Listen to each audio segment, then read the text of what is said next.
வணக்கம், வாழ்க மகிழுடன். என்னோட பேர் ராஜபூபதி, நிறுவனம் மற்றும் பயிற்றுனர் ரேடியன் IAS அகாடமி. TNPSC ஒரு நல்ல விஷயம் பண்ணியிருக்கிறாங்க, சரிங்களா. எக்ஸாம் அப்படியே போஸ்ட்போன் பண்ணாமல் இந்த வர சண்டே நடக்கக்கூடிய எக்ஸாமினேஷன், ஏன்னா அன்றைக்கி முழு ஊரடங்கு அன்றைக்கி இருக்கும் அப்படின்னு சொல்லியிருந்தாங்க.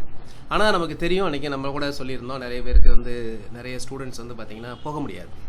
குறிப்பாக பெண்கள், அது சில பேர் சொல்லியிருந்தாங்க. ஆண்கள் மட்டும் நாங்கள் எப்படி சார் போவோம் அப்படின்னா, சரி, ஆண்களில் அந்த மாதிரி வண்டி இல்லாதவங்க, அந்த மாதிரி இல்லாதவங்க போக முடியாது. ரெண்டாவது, தூரமாக போக வேண்டியெல்லாம் இருக்கும், சரிங்களா. சில பேர் கடலூர்லேருந்து திருச்சி போக வேண்டியிருக்கும். ஸோ அந்த மாதிரி தூரத்துலலாம் இருக்குது. ஸோ இதெல்லாம் கன்சிடர் பண்ணிவிட்டு அந்த 9ஆம் தேதி நடக்க வேண்டிய எக்ஸாமினேஷன், வர ஞாயிற்றுக்கிழமை நடக்கக்கூடிய எக்ஸாமினேஷன் 11ஆம் தேதி, ஸோ ரொம்ப தள்ளாமல் ஒரு 2 நாள் தள்ளி வச்சுருக்கிறாங்க. ஸோ இது ஒரு நல்ல விஷயம் TNPSC. ஏன்னா தெரியும், பொது போக்குவரத்து கிடையாது, சரிங்களா. அப்புறம் உணவிற்கான வசதியும் கிடையாது. அவங்களுக்கு வெளியே வந்திருந்தால் கூட ஹோட்டல்ஸ் கிடையாது. அப்படிங்கும்போது கண்டிப்பாக அந்த சூழலில் தேர்வு எழுதுவர்கள் கண்டிப்பாக எழுத முடியாது. நிறைய ஆப்சன்டேஜ் இருக்கும், சரிங்களா. ஸோ இது ரைட் ஈக்குவாலிட்டியை பாதிக்கக்கூடிய விஷயம். இதில் நிறைய ரெப்ரசன்டேஷன் கொடுத்துருந்தாங்க. சப்போஸ் எக்ஸாமினேஷன் நடந்தால் கூட சில பேர் கோர்ட்டுக்கு கூட போயிருப்பாங்க. ஸோ அதனால் இந்த 9ஆம் தேதி நடக்க இருந்த ஒருங்கிணைந்த புள்ளியியல் சார்நிலை பணிகளில் உள்ள பதவிகளுக்கான அந்த தேர்வு, எழுத்து தேர்வு இப்போ 11ஆம் தேதி நடக்க உள்ளது. இது முற்பகலும் நடக்கும், பிற்பகலும் நடக்கும்.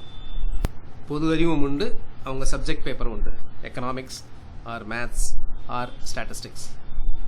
ஸோ எந்த குழப்பம் வேணாம். இதை நான் TNPSC வெப்சைட்டில் இருந்து தான் இப்போ டவுன்லோட் பண்ணது. ஏற்கனவே சில டிவி சேனல்ஸில் உங்களுக்கு என்ன சொல்லியிருந்தாங்க அப்படின்னா, TNPSC இந்த தேதி இதை ஒத்தி வைக்க போகிறாங்க, மறு தேதி அறிவிக்கப்படும் சொல்லியிருந்தாங்க.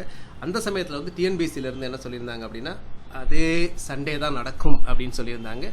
இப்போ நிறைய ஆஸ்பிரண்ட்ஸ் நிறைய லெட்டர்ஸ்லாம் போட்டதுனால அவங்களும் யோசித்து ஒரு நல்ல முடிவு எடுத்திருக்கிறாங்க. ஸோ 9ஆம் தேதி கிடையாது, அது 11ஆம் தேதி. இப்போ சில பேர் ஏற்கனவே இப்போ இதெல்லாம் நீங்கள் அந்த ஹால் டிக்கெட் அப்படின்னு சொல்லக்கூடிய நிலைவுச்சீட்டினை ஏற்கனவே வச்சுருப்பீங்க. அவங்க என்ன சொல்லியிருக்காங்க அப்படின்னா, ஏற்கனவே பதிவிறக்கம் செய்த நிலைவுச்சீட்டினை உபயோகித்து இதை அட்டன் பண்ணலாம் அப்படின்னு சொல்கிறாங்க. எனக்கு மார்னிங் கூட சில பேர் சொல்லியிருந்தாங்க, சார் சில இதை டவுன்லோட் பண்ண முடியல சார் அப்படின்னு சொல்லியிருந்தாங்க, சரிங்களா. ஸோ மேபி இதற்காக இருக்கலாம். ஸோ இப்போ உங்களுக்கு தெரிஞ்சுக்கோங்க, 9ஆம் தேதி கிடையாது, 11ஆம் தேதி. ஸோ ஆனால் நாளை நடைபெற வேண்டிய எக்ஸாம் இருக்குது, தெரியுங்களா. நாளைக்கு சனிக்கிழமை தான், ஒன்றும் பிரச்சனை இல்லை, சரிங்களா. ஸோ நாளை 8ஆம் தேதி சனிக்கிழமை நடைபெற வேண்டிய எக்ஸாமினேஷன் அன்னைக்கே தான் திட்டமிட்டபடி அதே நாளில் நடைபெறும் அப்படிங்கிறதையும் சொல்லியிருக்கிறாங்க. இந்த அறிக்கை கொடுத்துருக்கிறது கிரண் குராலா, IAS தேர்வு கட்டுப்பாட்டு அலுவலர் அவர்கள். நன்றி.